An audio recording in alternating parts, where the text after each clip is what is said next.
Magandang araw! Ako nga pala si Marichel Olato. Please subscribe to my channel. Welcome back! So, for today's video guys is mag-harvest tayo ng papaya sa aming munting bakuran. Dahil may hinog na papaya, so kukunin natin siya para hindi maano yung ating papaya. So, let's start. Keep on watching. So ngayon guys, nandito na nga tayo sa ating little garden. Charot.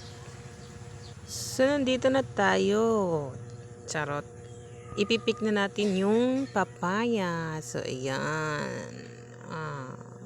Wow, ang laki talaga niya guys. Look. Oh, diba? Maraming bisis na pala kami naka-harvest dito sa aming munting garden. So, ayan po, mga dwarf papayas. Ayan, marami kaming tanim dyan, may malunggay, ganon. Matamis yan. At kunti lang po yung buto niya. So, this is big. So, malaki po talaga siya. Yan. Kita nyo?